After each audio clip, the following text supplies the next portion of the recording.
everyone, and welcome to Fray, a fighting game roundtable discussion featuring a cast of characters new, a cast of characters returning, talking about everything fighting in the world of video games. My name is Derry H. Tonight we are going to be talking about something, excuse me, that comes up quite a bit on our program. However, if you are a return listener, you would know that most of the time our panel is firmly populated by Capcom heads or guys whose backgrounds are in Capcom games.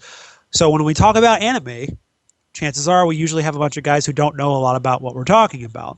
I am certainly no stranger to talking directly out of my ass. So tonight I went ahead and recruited a bunch of dudes who actually play these games to have them on and talk about the scene that gets mentioned a lot by a bunch of guys who have nothing to do with it. I want to go ahead and introduce them right now. Starting off, we've got twitter.com/thespiritjuice, one of the masterminds behind Finest KO. It is Spirit Juice. How you doing, Scott? I'm doing great. Thanks for having me.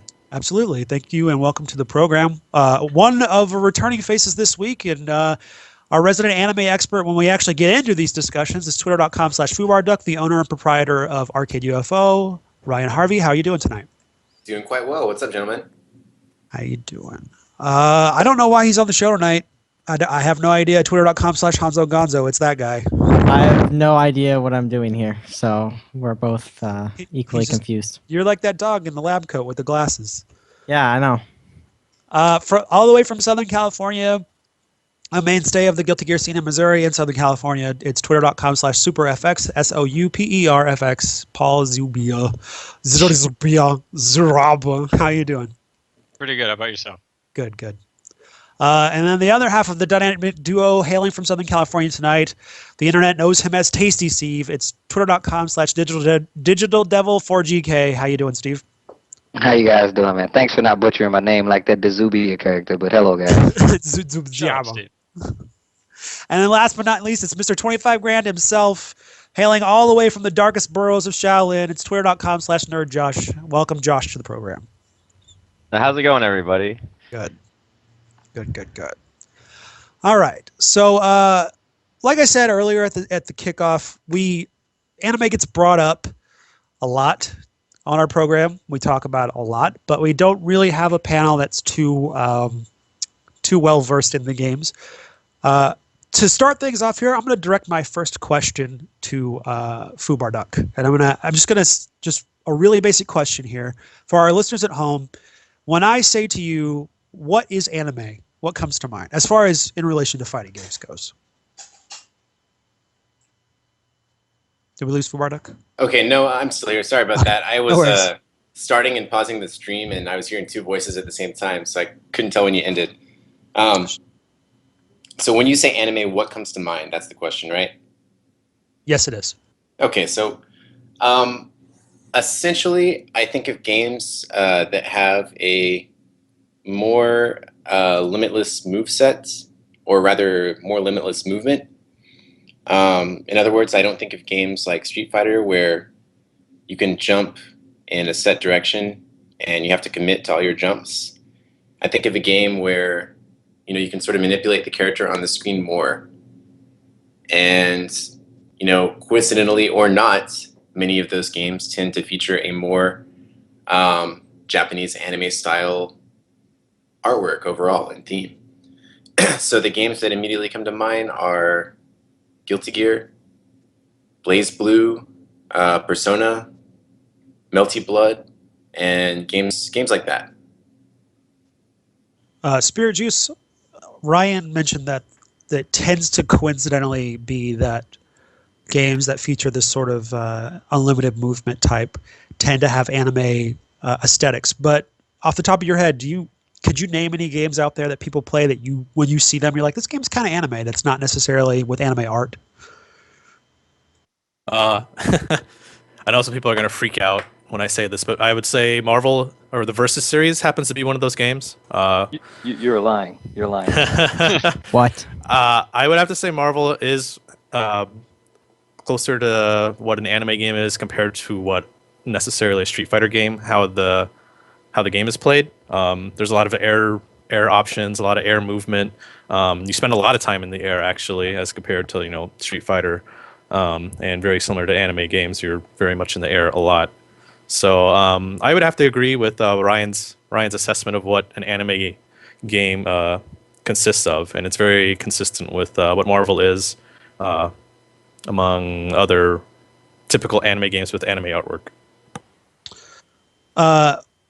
Paul, you come from a Guilty Gear background. Would you go so far as to say that Guilty Gear is kind of the godfather or the grandfather of anime as we know it?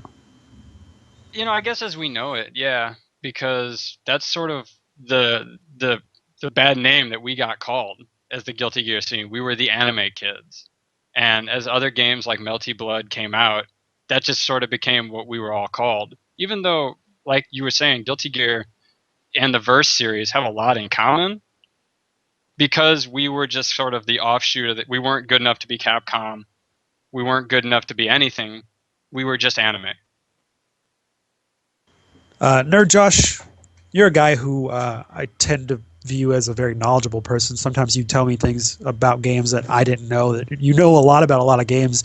Are there any games out there that maybe don't get mentioned in the same breath as Guilty Gear as being foundation type games, but that you feel are very influential or that should be mentioned when we're having a discussion like this?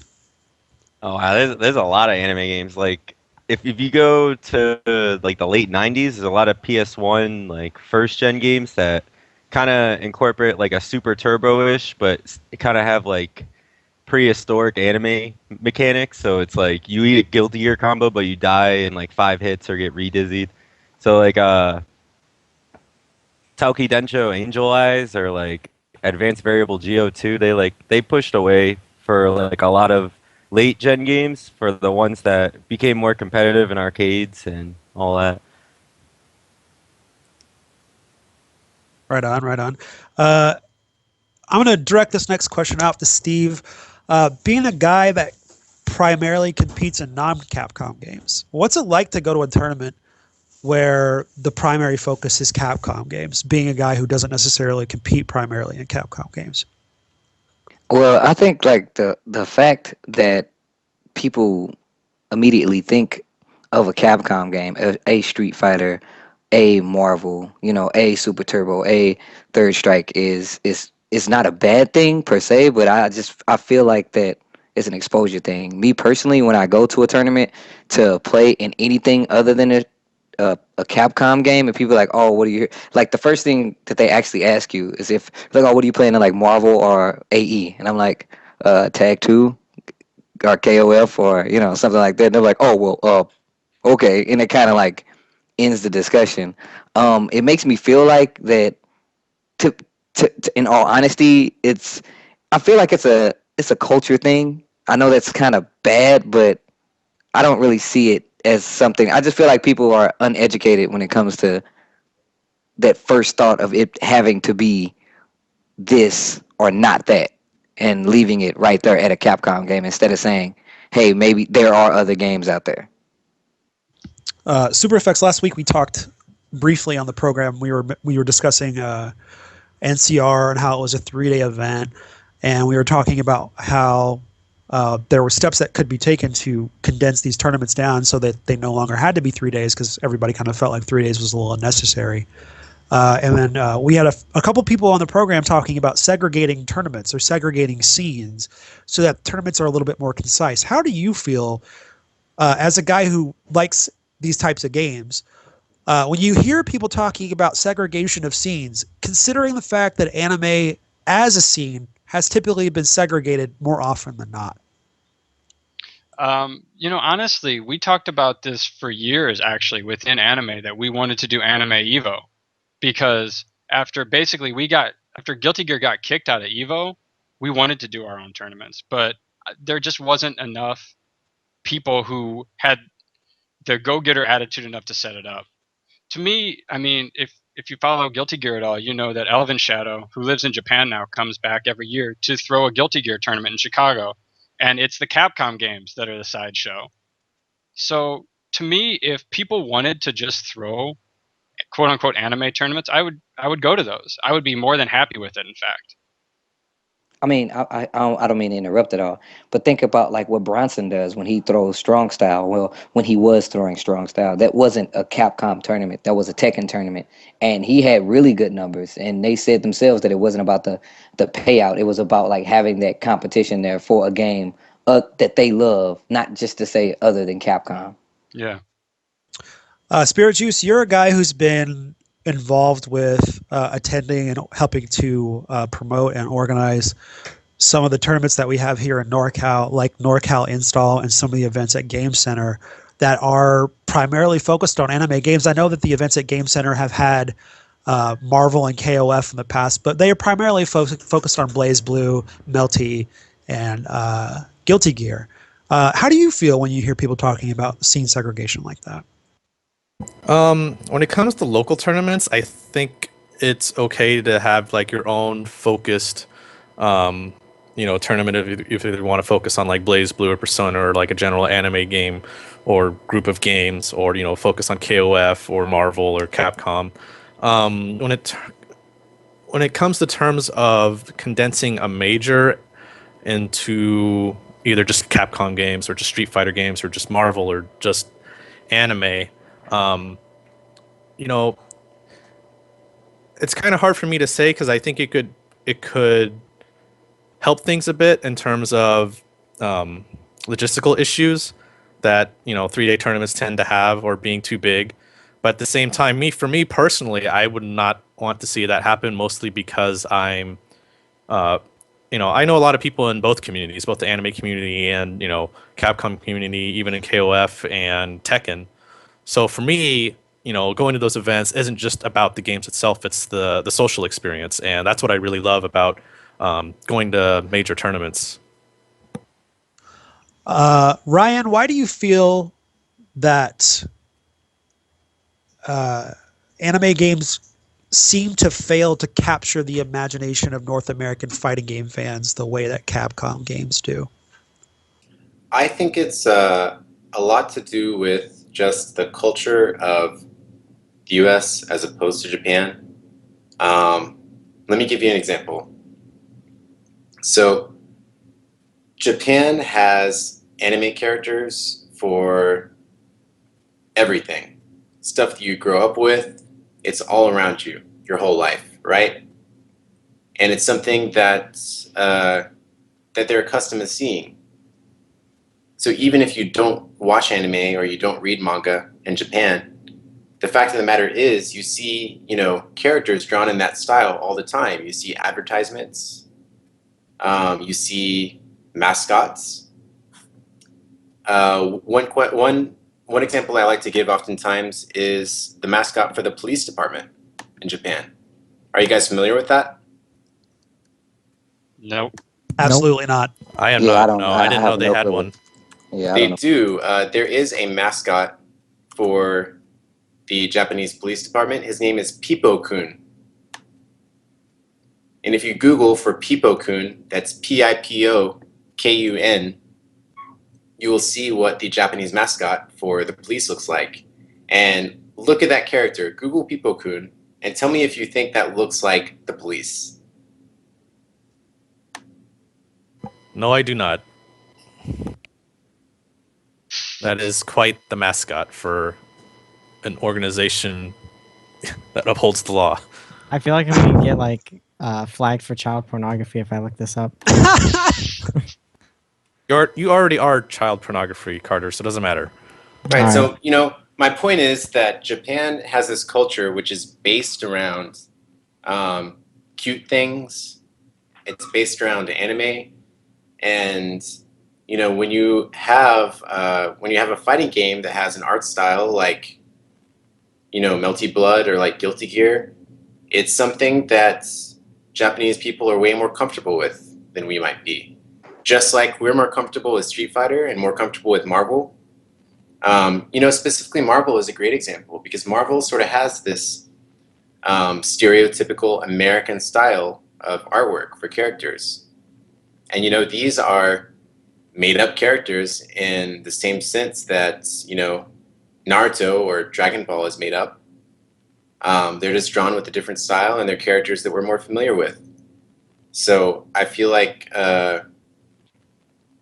Guilty Gear, when you bring that game to the US and you show everyone, or even to a bigger extreme like, Melty Blood, a game like this is just going to be something that more people are used to over there. Josh, do you feel like there's maybe a market here in America? Speaking of Marvel, and Ryan talked about how Marvel is an anime style game that has artwork that's a little bit more comfortable for a North American audience. Do you feel like maybe there's a market for fighting games that have anime sensibilities but have maybe westernized art direction? Oh, of course, man. Like if you look at like the Marvel 2, Marvel 3, or just like how people like watching Vampire Savior but don't like playing it, or like people say Arcana Heart looks cool but it's all a bunch of little girls or whatever. If that was all like new comic heroes or whatever, everyone would be all over that. It's kind of ridiculous. So basically you're saying that there are these games that are really, really fun, like Arcana Heart specifically. I played Arcana Heart. I really enjoy it. But what turns a lot of people off is the fact that they have this cultural difference with the art direction that's being used there. Yeah, they're not really acquainted to it. Like with like a lot of Americans that I grew up with, that for them, with them enjoying anime, it's like a lot of the same ones. It's like Naruto or Dragon Ball Z, or like a lot of the Saturday morning or morning animes that before school would come on earlier, or any of that. So you miss some of those people in the direction of it. But if you had like, I don't know, like a Tales of the Crypt Fighter that was anime based, I think you get some people. I don't know. Like a Game of Thrones fighting game with anime mechanics or something. Yo, like that would be godlike. Jesus, my head just exploded right now. Yo. Somebody needs to game right now. Yeah, go pitch that to somebody, Derek. He needs to tell us too. So, Paul, moving back to Guilty Gear, I would say Guilty Gear is probably the fighting game that made the most inroads with the mainstream North American audience. What is it about Guilty Gear specifically? Because that's a very anime game. I mean, there's a trap girl, there's a lolly character, there's all kinds of anime cliches and stereotypes that are on display in Guilty Gear. But it still made a lot of headway with North American audiences. What is it that you think about that game that allowed it to bridge some of that gap? Well, I think one of the key things was that Guilty Gear first came out before scenes had really solidified in America. So if you talk to a lot of people who played the game when it first came out, like when Double X first came out, you had a lot of Capcom guys in there. So there wasn't this stigma attached to it at the time, that it had come out and you had a lot of the Capcom guys playing it, so people didn't feel like they were being pushed off on a misfit island just for playing the game. For my own reasons I played it is because, honestly, when I first saw the game, I just thought it looked really cool. The character design is really awesome. I mean, for lack of a better word, there's a lot of really interesting things you can do with combos without the combos taking a minute and a half. And the game is fast, and it's pretty strict too. You can't basically mess up in Guilty Gear a ton of times and expect to win. Steve, Paul just mentioned, we'll talk about this for a little bit now. Paul briefly touched on the Island of Misfit Toys concept that walks hand in hand with the segregation of anime games here in North America. There is certainly, warranted or otherwise, a stigma that comes with being an anime gamer these days, especially if you're the sort of gamer who specializes in anime games or has no interest in Capcom games. Do you feel like part of the reason why the anime scene here in North America has not been as successful as it could be is because a little bit of the segregation comes from the anime community itself, at perhaps a little bit of resentment of being sort of typecast and miscast as these weirdos, for lack of a better word? Do you feel like maybe the anime community is being a little bit standoffish because their feelings are a little bit hurt due to stuff like this? Well, let me stop you right there. I really feel like what you're trying to say is only black people like anime. I mean, if that's what you're getting at, I mean, you're hitting really close to home right now. But in all seriousness, let me stop playing. In all seriousness, though, me being like, to be honest, I grew up watching anime, and that doesn't go for everybody. But the fact is, when when I heard someone say, "Hey, that game is anime," or "That's an anime fighter," like I don't know about anybody else, but I was like, "Hey, you damn right, that is an anime game. Who doesn't like anime?" To me, I feel like you're right. It does kind of go with that, oh, I never experienced it myself thing. And that goes right back to the culture thing. It's not a bad thing, but everybody wasn't exposed to it on the same medium that you or me or Paul or Josh or, Ryan were actually exposed to it. So I feel like it kind of comes with the ground. But going back to what Ryan said earlier, he said, in Japan, it's not a foreign thing for characters to be drawn that way. They're used to it. They're used to seeing it. Therefore, it's just that much part of like evolved into the culture. If you look at the art for the original X-Men versus Street Fighter, which I'm a big fan of, as well as the Marvel versus Capcom 2 art, that was very like anime inspired. Like down to like the legs, the way they had the character exaggerations, the super screen startup, all of that was very anime inspired. So I feel like it kind of goes that route of not being exposed to it beforehand, but yeah, like what you're saying is right. I think it's just the fact that people don't see it. It kind of goes hand in hand with the it not being Capcom thing. People consider, oh, fireballs from hand, you do flip back, flip forward, you got a hurricane kick, you got a psycho crusher, you got an electroshock. If it's not these things, then it's something we shouldn't touch. It's something that will be too hard, or it's conceived of being too hard to get into, too hard to understand. The crowd would be a lot weirder because of the characters and what they're geared towards. Like those things by themselves actually does control the scene. It's really sad, but it is true. So I agree 95% of the way, but there's another 5% that just tells me that like people are more afraid of what they don't understand than anything. And I think that's just, human nature. But And you I know, think it kind of goes both ways. Like, I think you have a lot of people who look at a character like Bridget, and Bridget's a guy. And I swear, I was in an arcade 7 years ago, and this guy who used to just come in and play all the games all the time, somebody pointed out that Bridget was a dude, and this guy's just like, Bridget's a dude. He walked away from Guilty Gear and never played it again. Meanwhile, nowadays there is that sort of self-segregation to a certain extent from anime players, that basically we enjoy the games we like, and we felt shunned for so long that we're just kind of like, fuck everybody else, we'll just play the games that we want to play. that's and last little piece of tangent right here. Just like Paul said, someone found out that Bridget was a guy and walked away. It's like a space opened up in the crowd. That guy left, and another guy, like two more guys, stepped closer to the arcade machine. So it's kind of a give and take kind of thing. Two guys were like, "Yo, really, Bridget's a guy?" And they come up Yo, really that's a close. dude in a skirt. I'm in there. Yep.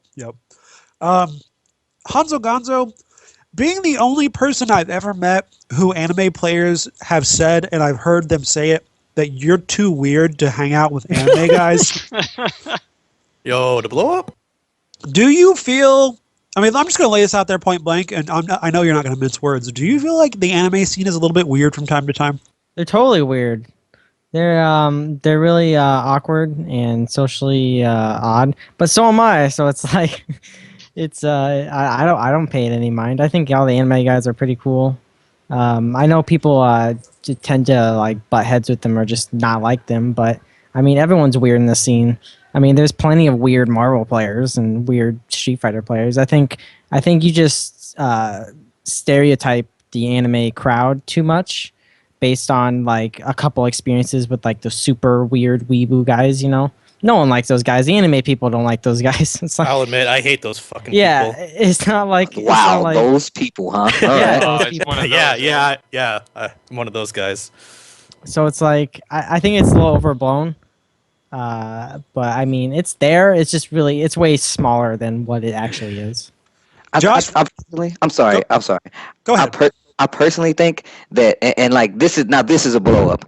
I think honestly that some of the anime people, they try so hard to be abstract and feel like they're so this special little flower instead of just understanding that they have people there that actually play the same games that they like. Take a shower, go make some friends, talk to a girl, Oh and finish shit. playing a game. Straight up, I'm just being for real. I love anime games. And Josh, you know this. Josh is the same way. We can talk about anime all day, but you're not gonna go that extra mile and be like, "Yo, I wipe my ass with leaves, and you only use toilet paper." That makes you weirder than me. Don't do Hey, they're that. Just maple leaves, all right? Smell good. No, that's a legitimate question. Josh, do you feel like there are guys in the anime community who go out of their way to like play up the stereotype and try to be this caricature of the weird anime fighting guy?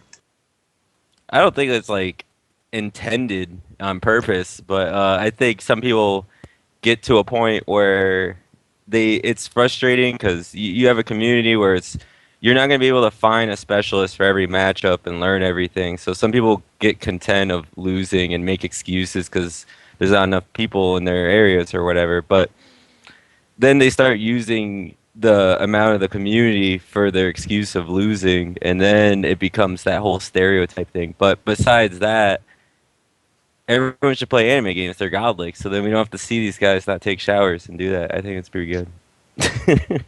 Allow me to interject here. Oh, please do. A lot of the top players that are like actually place and do well, like a lot of the players that I know that are actually good at these games, you know, from what I can tell, they're all really chill dudes.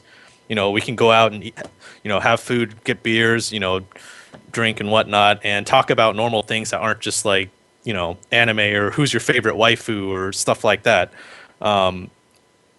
People that put this stigma that anime players are really, really weird, those are like the bottom of the barrel players that, you know, go to like anime conventions to dress up as their favorite character and go 0-2 at an anime convention tournament, which is like extremely difficult if you know how to hit buttons in the right order. So for the stigma to still be there is kind of weird to me because I just feel like people haven't experienced the game enough or the community enough to actually make their own personal judgment rather than just go by, you know, what I heard from this guy, you know. In addition, I just want to confirm something because I know Ryan probably knows this too. I had a friend who went to Japan and hung out with the Melty Blood community, and a lot of the top players in the Japanese Melty Blood community don't even like anime. They just like playing the game. So as far as I'm aware, at least most of the top players in Japan are not like the stereotypical anime guys or, you know, super nerd otakus and stuff like that. Yeah, I would say that's pretty true. In fact, I would say perhaps the only people who do fit that stereotype are maybe Kubo. Besides him, I mean, I can't really think of any top Melty or Arcana players that are just super into anime and geeking out, and maybe even Kindiv to an extent. Actually, Kindiv is the only person other than that I could think of that, you know, openly watches anime all the time and loves watching anime and eating ice cream. You know, for me personally, not to interject too much, but I got a lot of respect for guys who are just like, you know what, fuck it. I like this stuff. I got my hug pillow. Here it is. They'll introduce you to their hug pillow.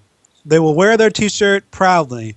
Like, they get made fun of a lot, but on some level, I have a lot of respect for guys like that because on some level, we all have that dude inside of us. Like, I love to go to tournaments and hear Marvel players making fun of anime players when they're spending hours and hours of their lives pretending to be Wolverine or pretending to be, you know, like, where's the divide at? Just because this character is Japanese, that makes it less acceptable to do this game or play this game than, you know, it's ridiculous. It goes back to what Josh was mentioning earlier about how people will talk about Arcana Heart or Melty Blood, and they'll say, oh, the game's fun, but I can't get into it because this character's a little girl or something like that. For me, I agree with everything you guys are saying, but there's some part of me that when you guys talk about guys who meet the stereotype or guys who are like really geeking out, that actually likes those guys and wants to hang out with those guys because I'm a huge nerd myself. So, Well, You sound like a bully, Derry. That's what happened. You sound like a No! bully. Like, go make fun of that kid so I can laugh at his expense. Get him, No, Derry. I just I'm want joking. to add one more thing. The weirdest, like creepiest player I've ever met at a fighting game tournament was not even an anime player. But I won't say what game I think they probably played because at Evo? That What? dude stinks like shit. no, it was like some drunk dude that was really really creepy and like was talking about like really violent things, and it was just very very awkward. Was it me? I have a name. Oh shit.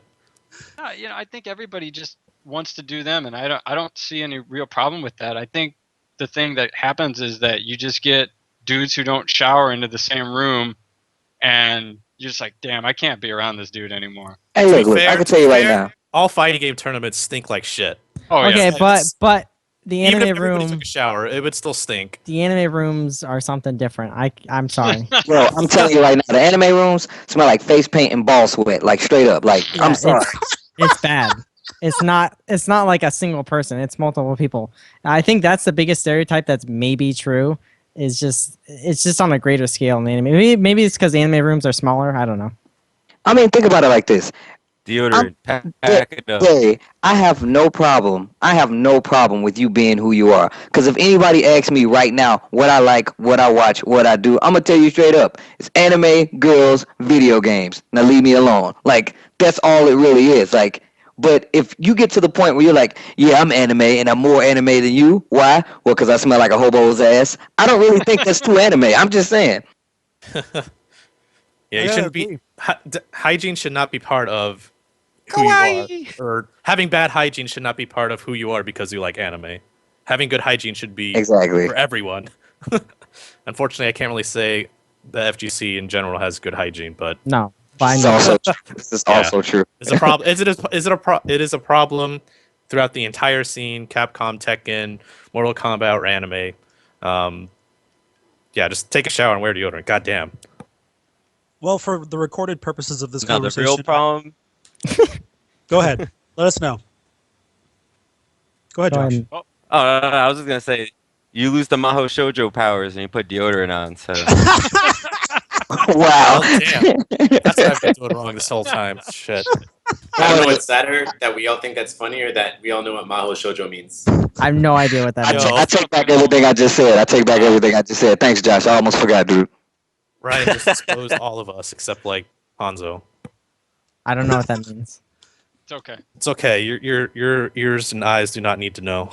You're still too young. Just stay I'll stay say, pure I'm like this. when you cat, get older. right? On your 18th Stay birthday, pure. I'm gonna tell you. On your 18th birthday, I got you covered, man. All right, thanks. All right, just for the record, though, for our recorded purposes, I just want to say that the weirdest dude I've ever met in the fighting game community was a Smash Brothers player, and I think we all know who I'm talking about. So, anyway, Oh, I don't, took but- back what you're talking Harrison is that. not that weird, Derry. Come on. oh, Harrison is a little weird, a little bit. Anyway, I got a question for Josh. I'm going to put this to you first. Anime games tend to be put together with original intellectual property. Last year, we saw the release of Persona 4 Arena, and to my knowledge, it's one of the very few 2D-based anime fighting games on an existing license. Why is it that you think that this hasn't really taken off? I mean, we have Naruto games and Dragon Ball games being released by Bandai, but they're not really. I don't even know if I would really classify them as fighting games. They're called fighting games, but I mean definitely not in the sense of what we think of as fighting games. Why is it that you think more developers aren't making or taking anime properties and making them into fighting games like this? I don't know. It's because Persona is like an interesting case because in America it took off pretty strong, but then it kind of died out within a couple months of like a casual base, I would say. Like in a lot of the hotspots, you can't get as much, but in certain anime scenes, it's still thriving. And every major, they all seem to show up. But in Japan, that's their Marvel 3. That's like the crack fun game that usually everyone goes to the arcade for. Well, I guess like the new BBCS 2 right now, but the reason I don't know why people don't use mechanics is, to be honest, my favorite fighting games are usually the super cheap games that are Pandora boxes and have all these crazy mechanics and you have to figure everything out like a race. Like they always seem to be the most fun. Yo, Josh, I have a quick question. Yeah, Um, what's up? I'm pretty sure you know about this already, but JoJo's Bizarre Adventure All-Star Battle for PS3. That's a PS3 exclusive, and they have no words on an American release. Now, this falls right in line. Like, one, JoJo's isn't crazy popular among casual scene, but among the hardcore scene, it's really popular. And they just Yeah. recently announced, like, it's done by CyberConnect 2, who makes the Naruto games. And, like, they said themselves, at first they said it was going to be a casual game. It's not going to be too much of a fighter, but they just recently said that they're actually focusing a lot. It's going to be more versus than story. Like, Oh, why do that's you think cool. that game isn't like going to drop? Like that of all games, because JoJo's is picking up steam overseas, but why wouldn't Namco Bandai bring their game here? I mean, I have my own thoughts, but I just wanted to know yours. I have no idea because they have that one Dragon Ball game that's like virtual on, and like even like Nappa looks godlike. He can like set the traps, like the wire Yeah, trip yeah. lines and shit like that on the field. Like everyone all has their own character abilities. Like there's so many good import games that they'll never bring over here. It's just that it's like the American market. They don't like want to take chances like they used to. I blame that on all you people that play Call of Duty. I'm letting it be known right now. You people. What do you mean, you people? Oh, you know what I mean. I'm saying it. All you white people. Yeah, Yep. Josh. all you 12-year-old white people. Fubarduck, why is it that you think that here in North America, it seems like a lot of the Guilty Gear players just weren't that interested in Blaze Blue? I mean, some of them did, but it definitely is not. Blaze Blue is definitely not as popular here in America comparative to Guilty Gear as Blaze Blue is in Japan. Blaze Blue is, depends on who you ask, but a lot of people might say that's one of the most popular fighting games in Japan. Period. It But is. here in America, a lot of the American Guilty Gear players just didn't really seem to be interested in it. It didn't really gain the traction here in America that a lot of people expected it to. Why do you think that is? All right, Derry, I'm about to blow your mind with the greatest analogy you've ever heard. Okay. All right, I'm ready. I'm ready. I had to make sure. To be honest, it's the exact same thing that happens with Third Strike to SF4. Okay. Exact same thing. I will definitely agree with Third Brian Strike on that. was a super deep, fun, amazing fighting game. And if you played that and you're used to that and that's your game, and you have to go from one of the best fighting games ever created to Street Fighter 4.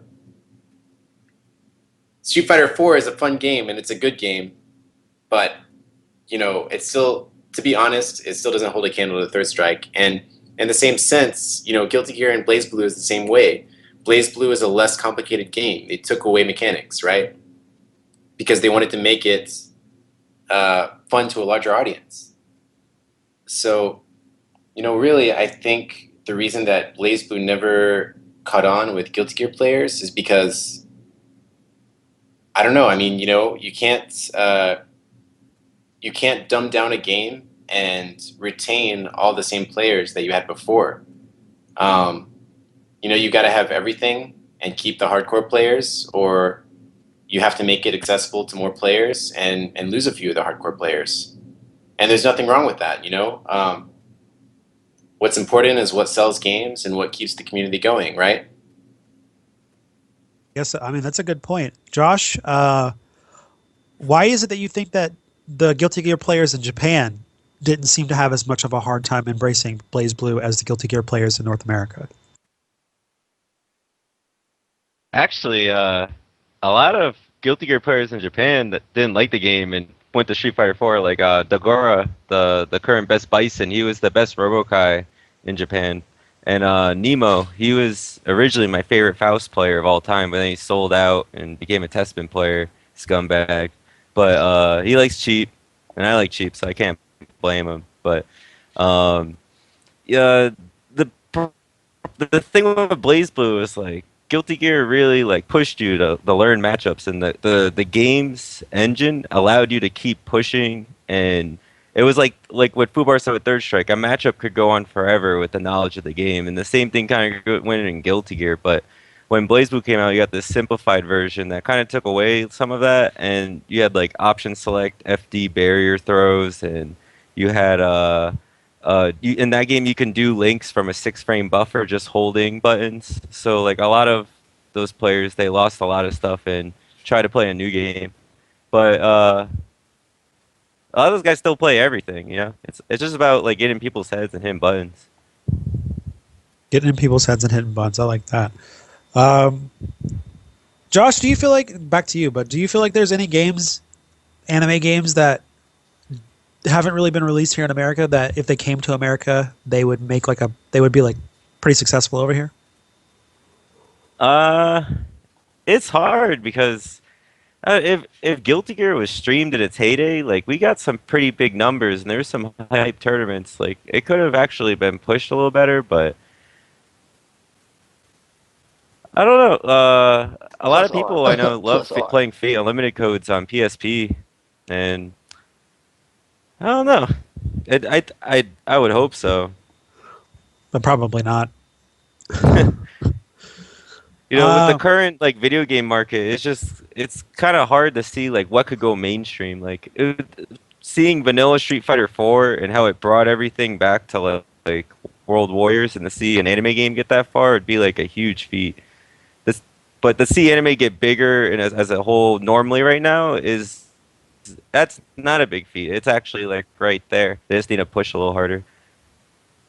To be honest, I thought Persona was going to be that game, but it took off for a few months and then just kind of dropped off again. So, you know, I don't know what kind of game would come over to America and be, you know, the next Guilty Gear, or just in general like blow up to levels that, you know, anime game levels that we haven't seen yet. Hopefully a new Blaze Blue. It looks fun. Like I don't like Blaze Blue, and this one seems like more old school style. Dude, I've been like an OG Guilty Gear player. Like I can tell you right now, and like my friend AKA, he'll attest to this. When we first started playing Blaze Blue, when we got the very first one, I said I liked the game. I just feel like the game was in its early stages, and like even now, like I'm more hyped about Chrono Phantasm than I have been about a game in a while. I really think like I'm not gonna say it's gonna be like the reinvention of like anime to like America. I'm just saying like feel there's really no reason for this game to not be embraced. I feel like they've ironed out a lot of the kinks that plagued a lot of the hangups that people had that were actually, you know, that had merit. So I honestly feel like that game, like Chrono Phantasm, will be really, really good. All right. Well, Chrono Phantasm comes out this year. I think it comes out Q3. Am I wrong? It comes out the fall, right? Sometime in October. Yeah, in October. But that's only in Japan. That's not in the States. Yeah, there's no state release announcement yet. Right. But for those of you guys that are going to be traveling over there, which I know a lot of the anime crowd tends to save up their money and go back and forth, release in October. So keep a lookout. And then I'm sure that they'll probably do it. American releases tend to be 6 to 9 months after. So probably Q1, Q2 of next year we'll have that game over here. I enjoyed BlazBlue when it came out. I enjoyed it a lot, but that's because for me it was, you know, I didn't play a lot of Guilty Gear back in the day because when I was growing up, I grew up in Tennessee and there was no arcades. So I got Guilty Gear, but it was like, who the fuck was I going to play with? So for me, BlazBlue was fun because I didn't have all these layers of Guilty Gear to push through to enjoy the game. It was really my first time playing an anime game against other people, and I really enjoyed it. But it seems like I can see what you guys are saying about if you played Guilty Gear for long enough, it would kind of get in the way. From there, we're going to go into you guys' questions. I'm going to be reading them off here for a little bit. If you want to get a question here on the air to some of our panel, you can tweet me at DarryH before we go off the air. I'm reading them here for a little bit. So if you get me a question before I stop reading them, I may pose them to the panel here. We've got Tasty Steve, Super FX, Fubar Duck, Spirit Juice, Hanzo Gonzo, and Nerd Josh, all waiting for your questions. First question, I'm going to pose this one to Fubar Duck, who's probably, well, Josh plays pretty high on Third Strike days, but Fubar Duck's probably the most accomplished Third Strike player here. Our old friend Dirty Sanchez wants to know if Third Strike is anime. Fubar Duck. Third Strike is not anime. I think he's just trolling, but yeah, a lot of people say, Third Strike's kind of anime because it has weird characters, you know? Yeah, but, yeah. Third Strike is Street Fighter. I would argue that Third Strike is like the anime of Street Fighter, though, because it's the game that gets the lowest numbers and is kind of looked down on by OGs and new players alike at this point. New generation's anime. I was about to say, I would say Alpha is more anime. It's more anime looking. Third Strike. Yeah. Yeah, I definitely. I Alpha is yeah. more anime. I would say to a Think certain about degree the that. custom Oh, go ahead. combos. Like think about the custom combos. The mechanics of that game by itself, the options. That was a lot more. I don't know. That's just me though. I apologize. Oh no, you're fine. Spirit Juice, Jesus wants to know, at Cheezosaurus wants to know. Uh, Persona 4 Arena just came out in Europe, and a lot of people are saying there's no point in even trying to get good at it anymore. Meaning here in North America and Europe, we seem to have fallen behind the Japanese, and nobody really seems to take it as seriously. Would you agree that at this point, there's really no point for the North American or European players to give it a shot? Absolutely not. My whole thing is, my mantra is that if you enjoy a game, just play it. If you don't have anybody to play, then build a scene. Everybody had to start somewhere. Super Turbo started in arcades. People played then. For a long time, Third Strike had a very small scene, but eventually built up into being one of the most popular games at Evo before, the 09ers came in and took over with SF4. Um, but yeah, just, do I think it's pointless to stop playing just because you got the game so late? No, absolutely not. Just play it if you enjoy the game, build up your scene and enjoy it. You know, you got to start somewhere. Uh, at Drew Redmage had a question, and his question, some of the elements of his question have been answered, but I'm going to adapt his question. I'm going to pose this to Paul. What do you think it is about Melty Blood specifically? Melty Blood gets a reputation for being a surprisingly deep game, especially for being independently developed. But what is it about Melty Blood that seems to turn people off so drastically? That game gets a really bad reputation. For me, it was when the game first came out. The combos in that game were so ridiculously easy that it was basically like jump A, double jump A, air throw. So the game just seemed really half complete at the time, and I didn't personally like the cast at all. Um, I stopped following it after that point. But I know a lot of people seem to think the most recent version's a lot better. But for me, it really was just the simplistic play style. You couldn't tick throw in the original Melty Blood, which really was weird to me. So for me, it was just gameplay mechanics, honestly. Steve, at a boy named Rio wants to know if Capcom made the next Marvel or Street Fighter as anime as possible, would the game die or would it convert the haters? I could tell you right now that it will convert people. You know why? Only because think about Yipes. Remember when Yipes first played like Vanilla Marvel 3? He was like, "Yo, shit's ass." Everybody, "Yo, that shit's ass." Ultimate came out, and everybody and their mama played that game. They're still playing it. Like they're breaking their neck to find tech in it. And in all honesty, like I feel like if they took it down a notch. I feel like they're right in the middle of the spectrum right now with like Ultimate Marvel and where Marvel is right now. If they took it down a notch, I feel like that game would be just broken enough, but just balanced enough for everybody to like embrace it. Like it's something that they always wanted. Like it would be a Marvel 2 more than Marvel 3. I mean, I feel like they got a little, stale in some of their like outlook on the game, but I honest I honestly feel like it's not that far away from being really good. I am an optimistic when it comes to these things, so that's my disclaimer, but I honestly feel like yes, it could definitely convert some people. Hanzo Gonzo, do you feel like if there were bigger prize pools in anime that more people would play the games? That's from at Zmangs. I mean, yeah, you'll have the pro hos, as you say, come try and As get I the say, money. Yeah, I've never said that in my life. I just want to say pro, but yeah, I think some people, but the dedicated anime people would be the ones winning it, so it's not even like worth it to discuss. I mean, there's people would be like, "Oh, man, it has money, it must be good." Blah. I mean, there's stupid people like that, but I just think the anime scene would just get a little bit richer and maybe put it back into promoting themselves or creating content such as like tutorials and such, and grow their scene a little bit. Yeah, and I think it's time has proven that that's not going to happen. I mean, look at KOF at MLG. That didn't get people, even though there was a lot of money on the line. And MK9, NRS supported that game a lot, and the turnout was consistent, but it wasn't huge, except like the first Evo. It was huge. Well, I mean, are we talking about commercially, or are we talking about scene wise?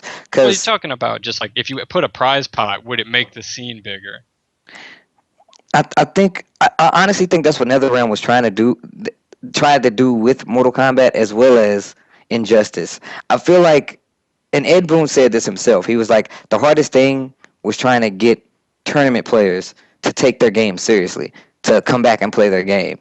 I think they feel like a lot of games. Well, if we're speaking on anime, I feel like anime is geared so on a niche scale that it's really hard to say what can make it better. So I guess that's where the question starts. So Josh at Apollo 4 wants to know: is the barrier for these games too high for new players to get into?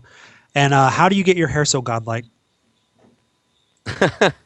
uh, the barrier, it can be high. It matters like what kind of character you want to pick.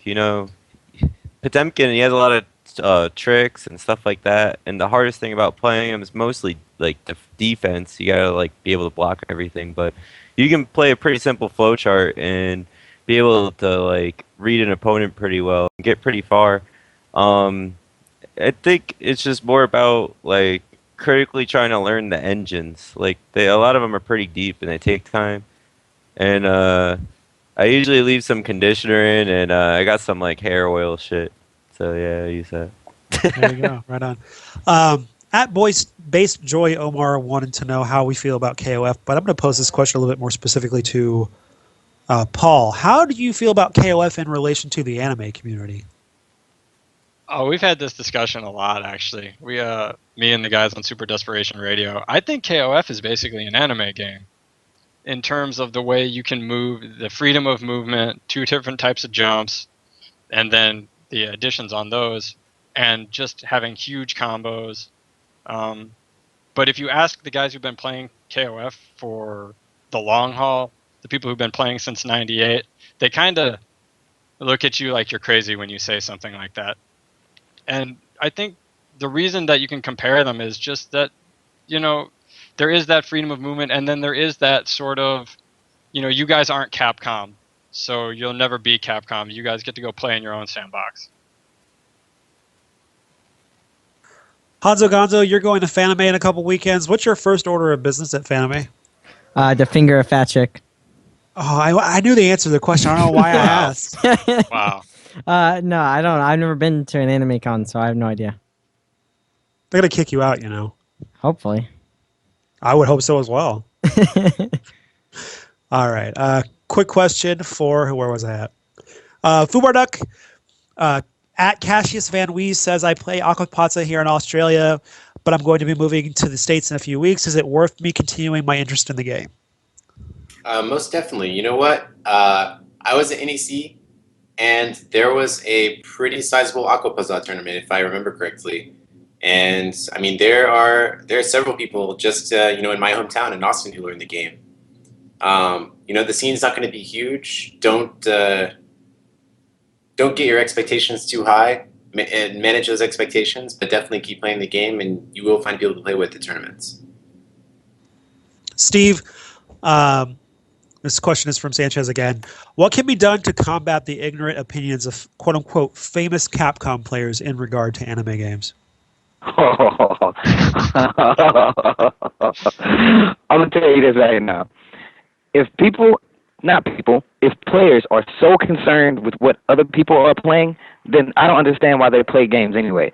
If they're really concerned about like what Mike Ross or what Justin Wong or what Infrit or what Filipino Champ or Noel, or if they so concerned about these other players, like in all honesty, they're playing video games for the wrong reason. They can't be helped. They have to get to the point of where they understand why they're playing games. Some people just feel like this is an easier scene to become known in. So they're like, hey, I'm going to copy paste whatever said person is doing, and they're never really enjoying a game to begin with because they're doing just that.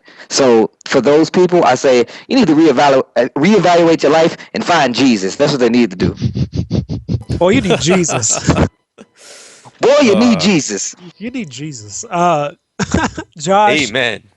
Josh, at KOCast SB, our friends at KOCast, they want to know, Arcana Heart 3 had publisher support in the U.S. tournament scene for Revelations and Final Round 14. If it wasn't hacked, would it have had a chance? If the PSN didn't go down timing wise. Oh yeah, maybe, but like my problem with it was I spent $100 on it like day one import in Chinatown, so I wasn't able to support the U.S. release, but and I was too drunk to enter that final round too. I probably would have won it, but no. I actually Fubar got like top 3 there. Oh, nice! Congratulations, Fubar Duck. Which tournament? At final round for Arcana Heart 3 when you beat Jago. Oh yeah. Who is Andre? I also got top 4 at Revelations that year. Oh yeah, I remember that. I was there for that. That tournament was awful, but let's not talk about that. All right, we won't talk about it. Hanzo Gonzo, Super Kawaii Desu wants to know who your favorite anime player is. I have 3. It goes. Of course you do. Go ahead. They're all the same level.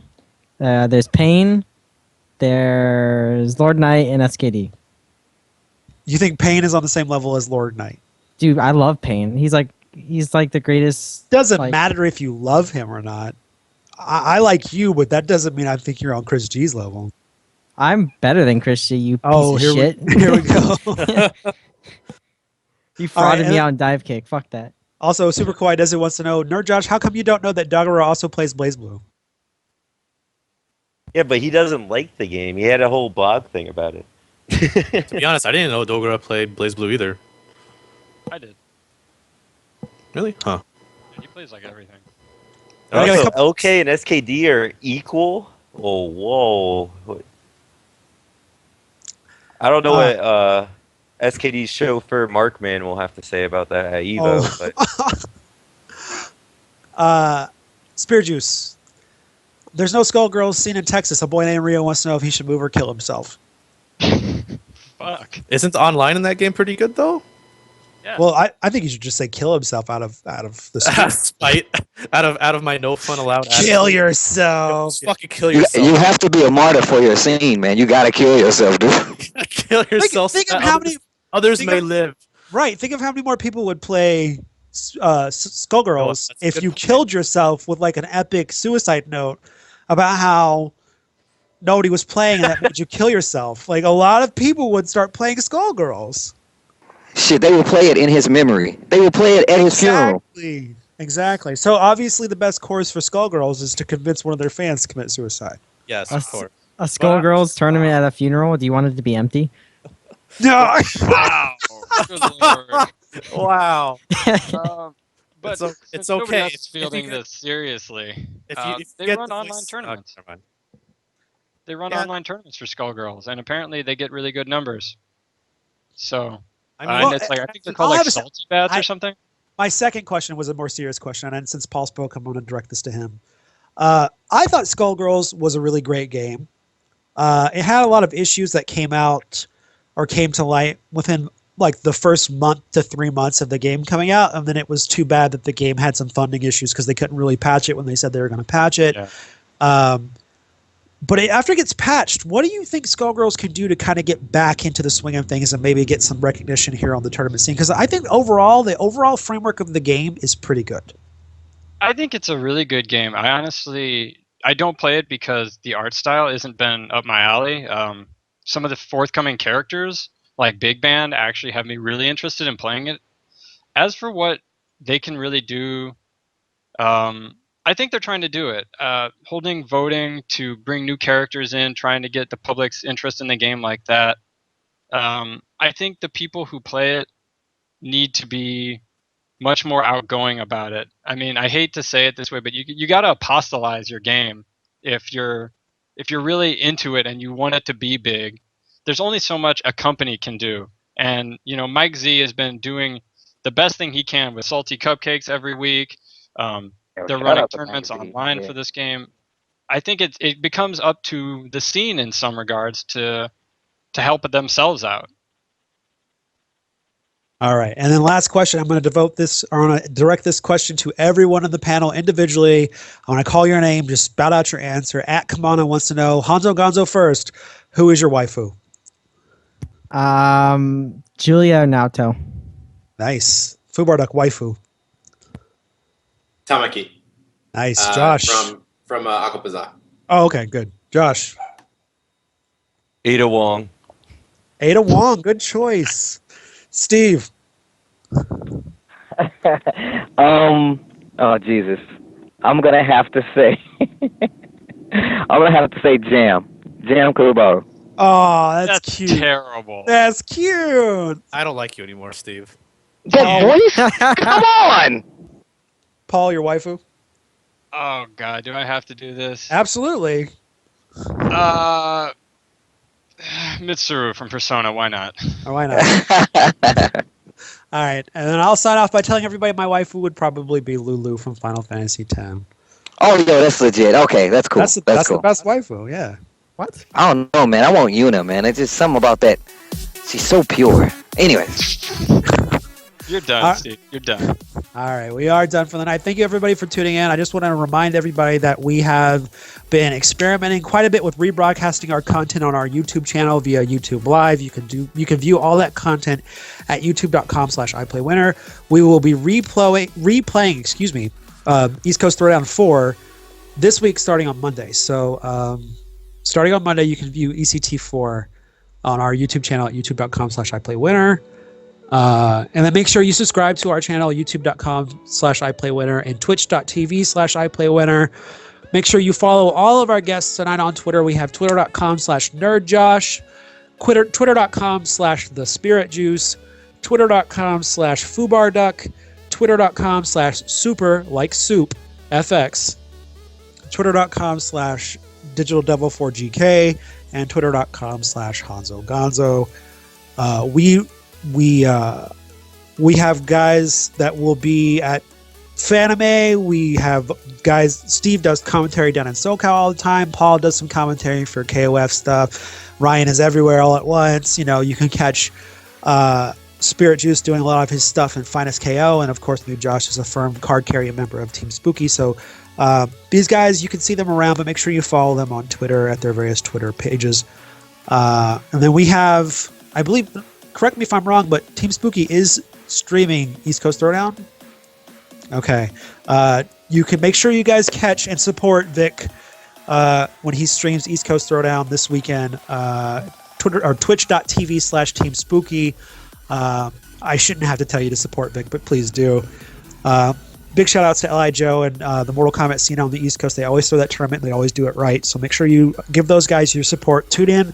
Help them break the barrier. The West Coast guys have gotten 32,000 for all the Road to Evo majors going up to this point. So let's do a little favor for our East Coast brethren and get them above 32,000, at least for Grand Finals Day, if not for another day. But at least for Grand Finals Day, let's get them above 32,000 viewers. Spread the link. Put it on your Twitters. Put it on your Facebooks, etc. We record the Fray every Thursday at 7 o'clock Pacific Standard Time. Make sure that you follow all of our various Twitter channels, twitter.com/iplaywinner for more information about the Fray. Next week, we'll be going over East Coast Throwdown results and a bunch of other stuff. We do have, I just want to say, we're putting together a show. I wanted to kind of do something similar to what another show did this week. We're going to be doing a Women in Gaming show in a few weeks. We want to make sure we get some really good guests for you guys. So we're in the process of producing it right now. That'll maybe be in about a month or so. Don't hold me to anything, but we're going to get some guests lined up for you guys, do a show like this. And we're going to do more shows like this where we're going to be focusing more on specific types of scenes or niches and inside the community to help spotlight things. I hope you guys enjoyed the anime show tonight. If you have any ideas for types of scenes or topics that you might want to see covered on the Fray, you can always hit us up at the iPlayWinner channel or iPlayWinner Twitter or on my own Twitter. But until then, thank you guys for tuning in. And in the absentee words of Magus1234, how would he say, Yo, Fray!